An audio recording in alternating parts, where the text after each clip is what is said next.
Brian Daboll and Joe Schoen got the Giants to the playoffs and advanced to the divisional round in their first season. What's in store for year two? It's Giants Day, and we're breaking them down from every angle today on the Locked On NFL Scouting Podcast. You are Locked On NFL Scouting with the Draft Dudes, your daily podcast for NFL and college football scouting. Part of the Locked On Podcast Network, your team every day.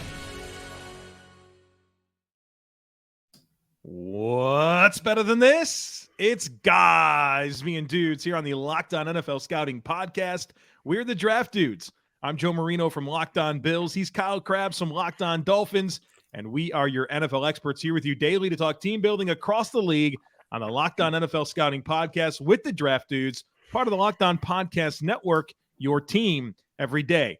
We'd like to thank you for making Locked On NFL Scouting your first listen every day. And, of course, a big welcome and shout-out to our everydayers. You know who you are. Those of you who never miss a single show, we appreciate y'all being here very, very much. Joe, happy Thursday. Thank you. How's the weather? I'm going to ask you every day about the weather. I appreciate that because I like the opportunity to explain to my YouTube audience that I am not at home. I'm at a beach condo, so this is not the normal setup, but we're making it happen for you. We're getting rain today, all day rain, and we were nervous about rain all week, and we haven't gotten it. But today is the day that the rain's going to come. You know, maybe go bowling, do something else. What's that shirt you have on there, too? Courtesy of my friends, 26 shirts, Del Reed. It's like a spinoff of Adidas, yeah. Adidas, but a buffalo. Yeah. A bison, excuse me. A bison, yeah. Don't forget that. Bison. Is it a bison or a bison? It's just not a buffalo. Like chocolate and chocolate, right? Oh, here comes the pronunciation police on animal names and food as opposed to just player I think names. The pronunciation police have come up every single day this week. Right, because they've been so annoying lately because we're talking about all these other teams, all these other players saying names we don't say all the time. And my goodness, if you can't resist the opportunity NFL expert, to send out a message. You should especially know like who day and who dat. Yeah, I'm working on it. That guy's not coming back either, so sorry. Sending people away, Kyle. Love the YouTube comments. Anyway, we'll see who we can tick off today here because we're talking about the New York Giants. New York media should always be a fun jaunt. New York Giants, Joe, as you mentioned, year two, Joe Schoen, Brian Daboll, recommitted to Daniel Jones. Saquon Barkley, kind of we're in this weird limbo with the franchise tag right now, and he wants a long-term deal, and there's a lot of thoughts on the running back market in general that Saquon Barkley, he didn't dismiss sitting out this season. I'd be surprised if it comes to that, but offensively is where we're going to start here with the Giants. We mentioned Daniel Jones being brought back, Saquon Barkley on the franchise tag. What do we think offensively for the New York Giants, aside of Brian Daboll being a wizard from a play design perspective? Yeah, him and Mike Kafka really got the most out of this unit last year, and I think that in some spots I get more intrigued by what it looks like. Obviously, the arrival of Darren Waller should be a great addition for this unit. But you kind of look at the rest of this. I mean, they drafted Jalen Hyatt. They signed Parris Campbell. But I think they're kind of relying on a lot of their players from last year to come back, be healthy, guys like Sterling Shepard, guys like Darius Slayton, Isaiah Hodgins, and what he kind of showed down the stretch after coming over, after being signed off the Bills practice squad and really providing them with a very meaningful answer for this offense. I think it's about incorporating these new pieces and expanding on what they did last year. But I think a lot of that leans on the success of this offensive line. And Andrew Thomas, you look like you're an absolute superstar at left tackle. Yeah. I don't know about the rest of this unit, Kyle. I mean, I'm excited about John Michael Schmitz. He's never played a down in the NFL. Ben Bredesen, I'm not sure he's a desirable starter at left guard. Mark Lewinsky is passable at right guard. And sufficient level starter. Yeah, and then Evan Neal at right tackle, like high pick. The book is far from written, but he has got to take major, major strides in year two. And so I appreciate how the offensive line's probably better right now than it was last year, but that's a low bar to clear. And I think for them to get the most out of Saquon Barkley, as they, we'll see what's agreed upon here and what his status is going to be for the season. I think they're going to have to lean on that rushing offense, and I don't like their running back depth. And I'm just kind of curious to see how this offensive line evolves, because I think it's going to be the critical piece of this offense, being able to reach its potential this year. The good news for Giants fans with Evan Neal is there's a very recent precedent of a player who was not particularly good in their rookie season and has turned into a very, very, very, very, very, very, very, very, very, very, very, very, very, very, very good player in Andrew Thomas. Look to your left. There he is, Andrew Thomas. If you're Evan Neal, just look to your left. Right, just look to your left. There's the case study. But I don't think Andrew Thomas in his rookie season played quite to what we saw from Evan Neal last year. So that's the concern. And you didn't have in-season growth either. Correct. It never felt like it turned the corner or got better, ever. So there's some appeal in the run game, but from a pass protection standpoint, thought we were late seeing a lot of things. And we were in recovery mode way too often for a player who's as big, long, and athletic as Evan Neal is. So if you're just going to say, well, he's going to be better in year 2, okay, then you can make an argument that you have better play at right tackle. I think John Michael Schmitz, without having played it down, is better than what you had at center last year. Automatically. I'd agree. So those two spots in general, can we get a little competition with Ezeudu? I hope so. Ezeudu, left guard, you used to be the North Carolina scout here. You tell me how to say it. So Ezeudu. Ezeudu. So the pronunciation, please don't come after me. If we get a little competition there, okay, I can really start to like the composition. But it has to happen. And those things are not guaranteed because player development in the NFL is nonlinear, as we know. So my biggest concern is Evan Neal. Yeah. Because with the investment that was made, you're not going to get him playing and say, okay, well, he needs to sit down and figure it out. We'll play somebody else. Like that won't happen because of the investment that's been made there. So from a performance perspective, that light bulb has to at least show signs of flickering to come on for this offensive line to go where it needs to go. You mentioned Saquon Barkley kind of in the opening and his status being uncertain. And I think last year was a lot about Saquon Barkley and leaning on him at times to be able to be the catalyst for this offense and stabilize things. And I think they need that presence back this year. Where I get really concerned is the depth here. I'm intrigued by Eric Gray, but he is a rookie coming from Oklahoma. And Matt Breida and Gary Brightwell, I'm not sure what we can rely on there. And I would just be very, very nervous about this football team without Saquon Barkley. Can we acknowledge that the last 2 months with Saquon were not good either? It's fair. I mean, the production was okay. Not to scout the box score, but we watched the games, and you notice that his impact late in the year was not what it was earlier in the season. 15 for 22 against Detroit. Joe, against Detroit? Yeah, I couldn't stop anybody last year. 11 for 39 against Dallas. 18 for 63, 3.5 per pop against Washington. 9 for 28 against the Eagles. Okay, then you bounce back 18 for 87. 14 for 84. 12 for 58. But, I mean, we were going for 140, 150 every other week in the first 2 months of the season. So I just think that as that offense evolved, Saquon's ability to make the impact was not from the start of the year to the end of the year. Which speaks to the depth in general. Like, if they don't have Saquon Barkley, huge concern. If they want to maximize Saquon Barkley, somebody here has to emerge as a complimentary back here that you can lean on to make sure that you're getting quality Barkley late in the season. I mean, that's a lot of work for these backs, and it's kind of uncommon in today's age. And I know that Brian Daboll likes to have a committee approach, but that didn't really happen last year. I'm interested. It won't happen this year either. Yeah, well, fingers crossed in Eric Gray.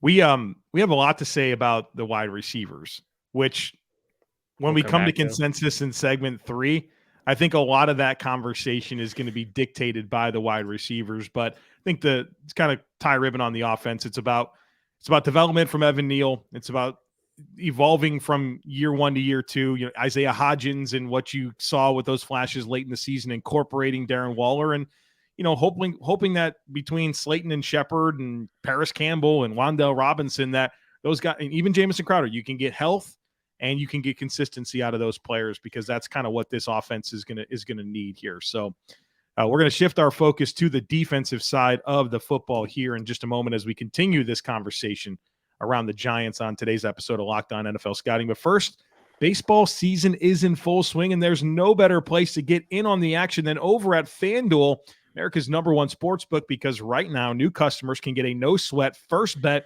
up to $1,000. That's $1,000 back in bonus bets. If your first bet doesn't win, just go to FanDuel.com to join today. That's FanDuel.com/locked-on to join today.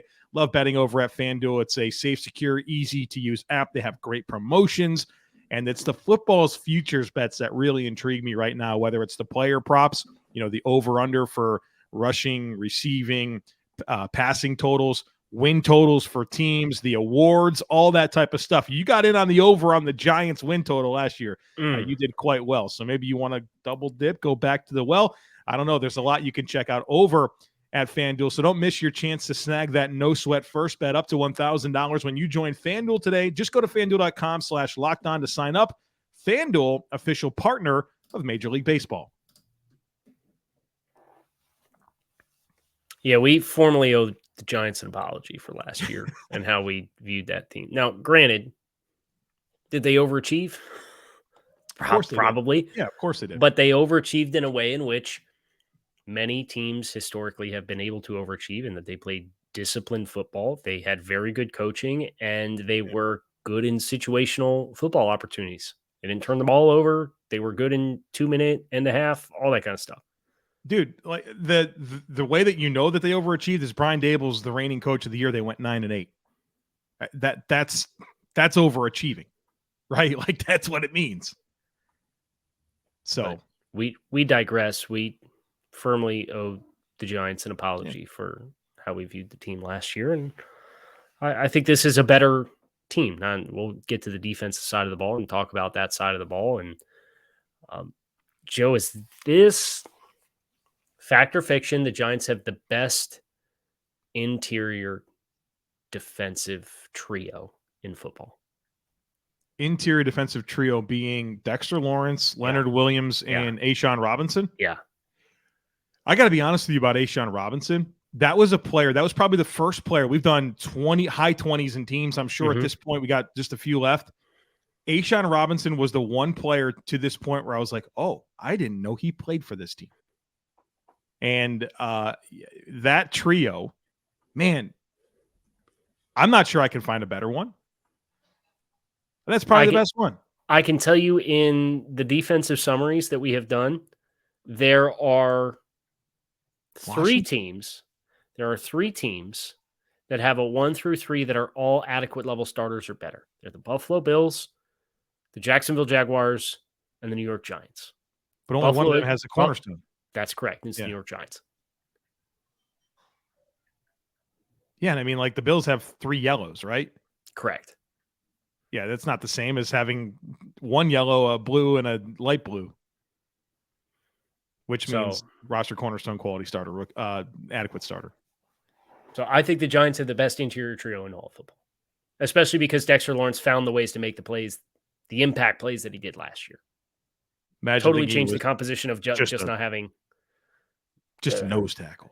It's like Mozzie Smith only had a half a sack. Ooh, I like that. I like that name to invoke. Right? Yeah, right? I mean, Giants fans might not like it because Mozzie Smith's a cowboy, but we have to appreciate good nose tackle play. We like Dexter Lawrence coming out of Clemson, and there was some detractors. There were some big time detractors on that player. So, well, now I got to float around and produce this thing here for just a second. All right, while you're floating there, I mean, even Raheem Nunez-Roches as your 4th defensive tackle, it looks pretty strong to me. And I like the rest of this front. I mean, Kayvon Thibodeaux, what he showed as a rookie, kind of getting a late start with the injury early on. Man, I enjoyed watching him play football. That motor, bro. I like guys with motors. Like, and I know, is it you that pulls this quote? I can't remember who it is. I see it all the time. But it's best way something for you to show your love for your teammates is how Yes. close you are to the football. Yeah. right. And who said it? Was it I first heard Jalen Phillips say it in training camp last year when I was in training camp. I always like to bring up Melvin Ingram, who I think has one of the greatest motors of a football player that I've watched. And it's like Melvin Ingram in year 10 is chasing everything. Why can't you? Why can't you? And why do we have to talk about it? KT, just an absolute monster in terms of he's a menace. Pursuit effort, man. And he's going to make so many plays. And he's like talented otherwise. Like that's not the only thing that he brings to the table. He's got size, length. He's got moves. He's got power. Those are the special players, though. The ones who have the unteachable physical components, but yet still play the game like a 2-star recruit that only got on the field because they were try hard. Like those are the special players. And KT's got a chance to be that. And I thought he got better as the year went on too. Oh, it's kind of the inverse of Evan Neal. Yeah. And I like Azeez Ojulari opposite of him. Jihad Ward has a place wherever Wink Martindale's coaching defense. He'll have Jihad Ward with him. But you got a potential. I mean, even with some of the other players there, I think they could have a little bit more here on the edge. But I think with KT in year 2 and Azeez, I feel a lot better about that group than I did 24 months ago. Or this time last year. This time last year when it was Azeez with a small sample size, even though he flashed as a rookie, and KT not knowing what you were going to get. Yeah.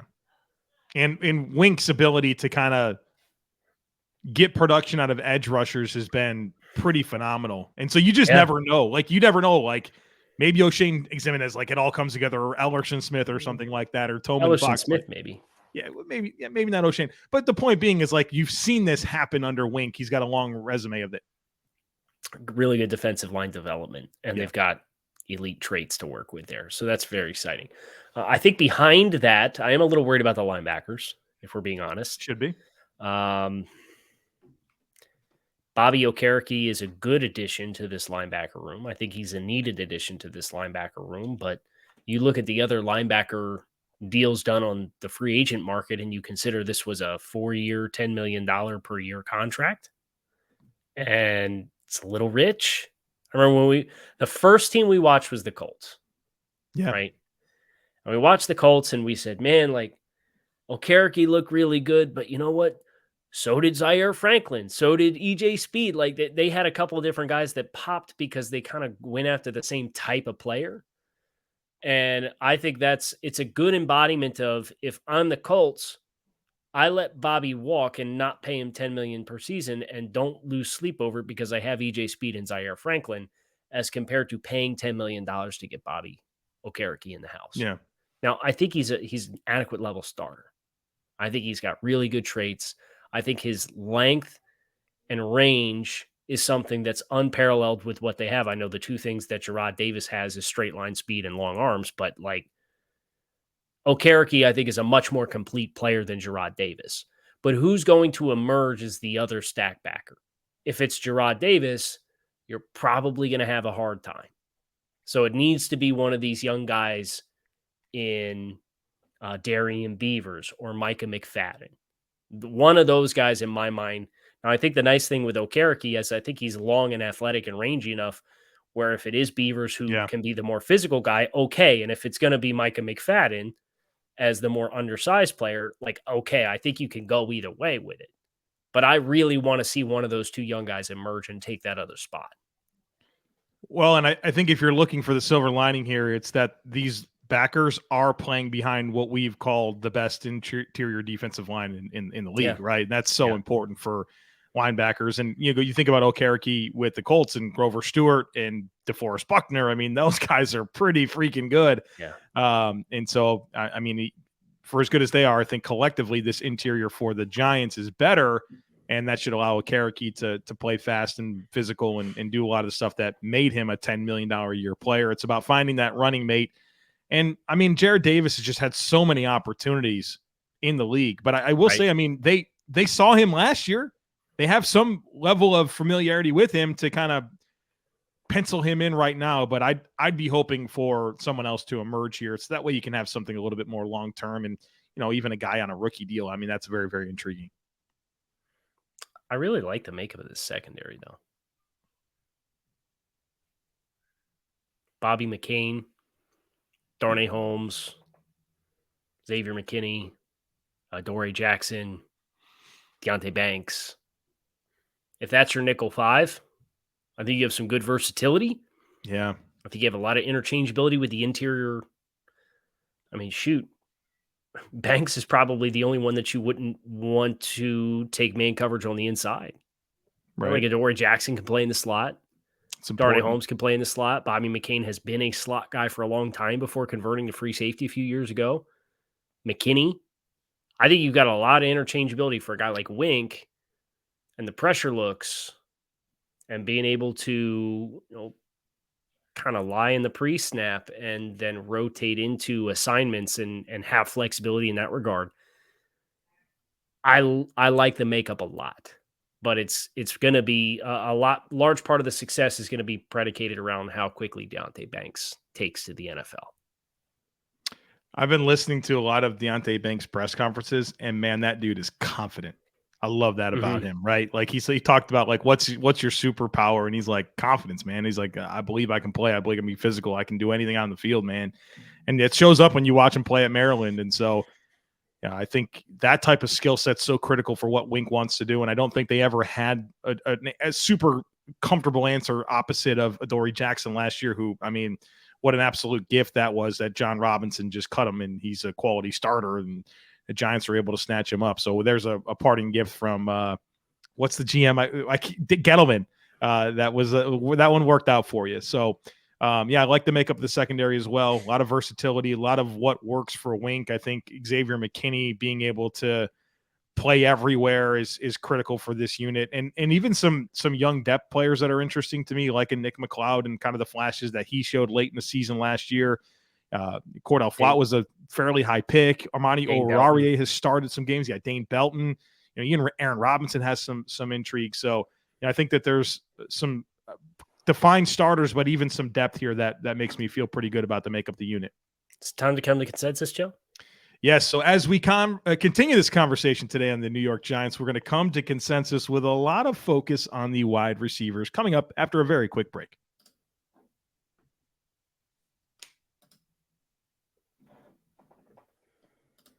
Okay. We have Parris Campbell, Colin Johnson, Jamison Crowder, and Ben Bredesen as players that we need to come to consensus to. Where would you like to start? I know that in this segment, I know a lot of people enjoy the part where you'll kind of go through and say who the cornerstones are and who the quality starters are. Let's kind of knock that out. Okay. Yeah, let's knock that out, and then we'll get to Joe. We'll debate these depth receivers. We have cornerstone players being Andrew Thomas and Dexter Lawrence, as things currently stand. I don't think we're going to get any others in the coming to consensus bucket. We have quality starters in Saquon Barkley, Darren Waller, Xavier McKinney, Leonard Williams, Kayvon Thibodeaux, and Adoree Jackson. Thibodeaux builds on what he has this season. He'll be a cornerstone next year for sure. Yeah. Would the contract situation with Saquon Barkley at all impact your willingness to put him in a cornerstone? No, I think that's a good thing to bring up here. Saquon Barkley, I have a lot of respect for, but I also have to be mindful of the overall package. You mentioned, or we both talked about the kind of the late season decline in production. The previous 2 seasons are things that I'm mindful of. I love the talent. I think he still has some questionable decision making as a runner, and so is he capable of carrying an offense?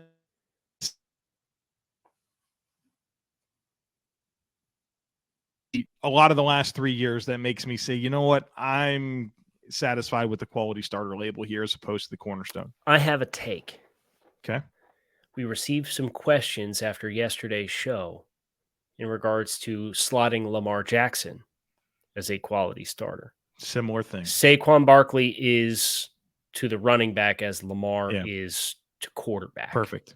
Where just the last few years of instability of production and availability really make it hard to put you in that bucket. Yep. And it's a perfect parallel. So if you guarantee me the next 3 years you're going to get 100% health and availability of that player, we'd probably put you in cornerstone. But the recent sample size is just not quite there yet. or is not quite there right now. Daniel Jones we have as a adequate level starter. I think his ceiling in the NFL is probably that of a quality starter. I'm hoping we'll see him closer to that version of himself this year, but I certainly think he stabilized his play. I don't know that he warranted what he got in a new contract, but that's the quarterback market, right? It is what it is. Darius Slayton, Mark Lewinsky, Azeez Ojulari, Ashawn Robinson, Bobby Okereke, Darnay Holmes, Bobby McCain, all also adequate level starters as well. All right, let's come to consensus. Yeah, where do you want to go? Well, we have a bunch of receivers and one offensive lineman. You want to do the offensive lineman first? Yeah, it's Ben Bredesen. I have him as a quality depth player. Kyle says replacement level. This is what I'll say. I don't think you want him to have to be your starter. I would agree with that. But I think as a 3-hole interior backup with experience that has some level of youth, I think that gives him the purple tag for me. So you're really just banking on the positional versatility as being why he got the assignment that he did? Yeah, I think if you needed a guy to start a game or get you out of a game that can play 3 spots, that can be one of your roster, gets a jersey on game day, I think he's serviceable in that. So he's dressing, and the appeal is that he is saving you a roster spot to use somewhere else because of his positional versatility. Correct.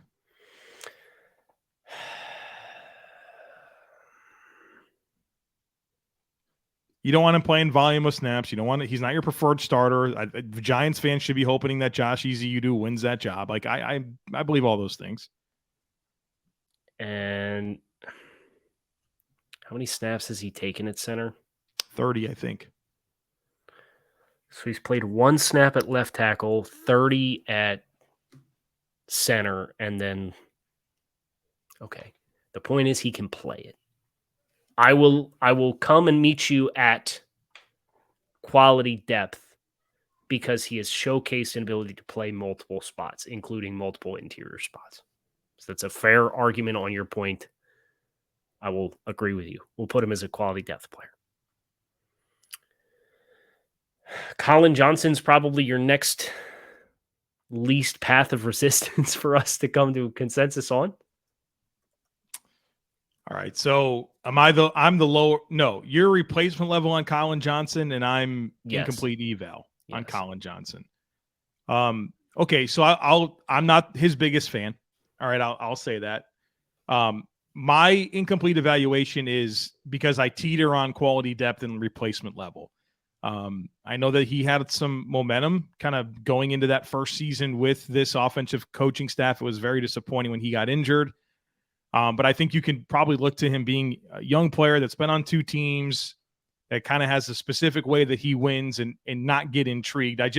I kind of wanted to see what it looked like with this offensive coaching staff, and we obviously didn't get it. We didn't get it. And he's coming off of injury. Like he's probably never going to be a meaningful player. So but I try to give him put the orange tag on, but I wanted to at least give him a chance here with Brian Daboll. Yeah, so obviously didn't play last year. I think he's very one-dimensional as a player. Did play some special teams. He might be on the Lawrence Cager path. Yeah, maybe we'll see him at tight end here in a couple of years, right? He's got that body type size. Yeah, he can do it. He does. Well, he's intriguing enough. I don't know. We'll see. Jamison Crowder. Yeah. I think Jamison Crowder, when healthy, is a sufficient level slot player. He provides punt return ability as well. I mean, the name of the game with Jamison has been injuries. When he's healthy, I think he's a guy that can get 50 to 70 targets for your passing game and be your featured punt returner. I guess the challenge is now we are an aged punt return heavy specialist that does not have appealing physical traits. Can I not find that anywhere? I don't know. At this stage in Jamison's career, because I agree with your description of who he largely has been. Yeah, I think if he doesn't hurt his ankle last year, I think he's the Bills' featured slot player, and I think he winds up having a pretty good year. but he broke his ankle. Which, I mean, I guess counting on Jamison Crowder to stay healthy, shame on you.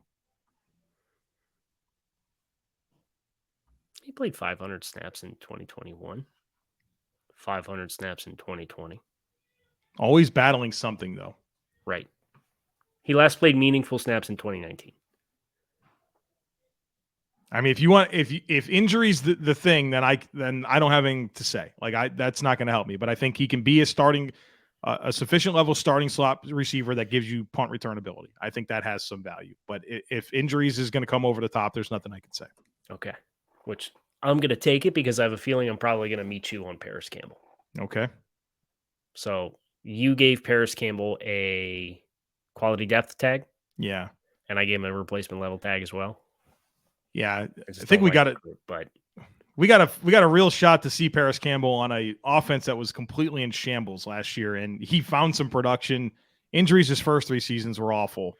But I think in like the best way imaginable that Brian Daboll got production out of Isaiah McKenzie, I think he gets that and more out of Parris Campbell with some of that horizontal spacing with the jet motion, can create after the catch. Like he's got some dynamic athleticism as well.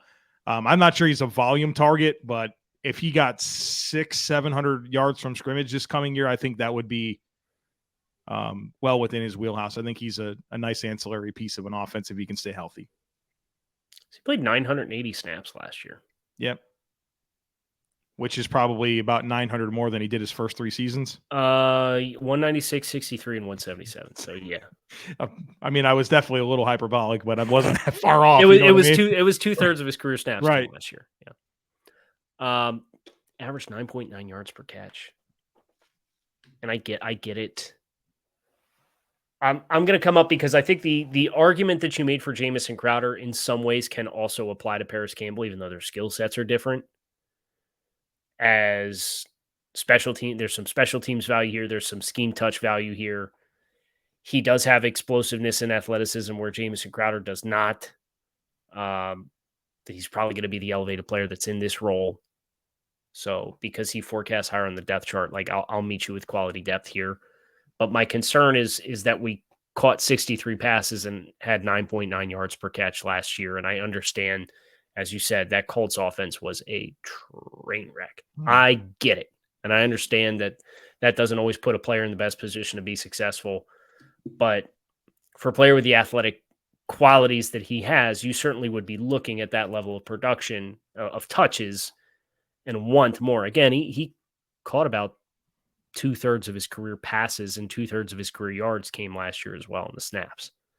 So worried about the ceiling. I don't think that this is necessarily a quality starter. I definitely don't think he's a quality starter as of right now. I wonder if the ceiling's anything higher than an adequate level starter, but it's going to be on Brian Daboll to unlock the per touch efficiency for Parris Campbell to get him to a point where I think it's a little bit more in line with what your expectations would be for how good of an athlete he is. Well, and his average depth of target was 6.5. Yeah. So I get it. Like that it was a bad offense. I'm curious, like I'm trying to pull a metric here. Okay. I think I got it.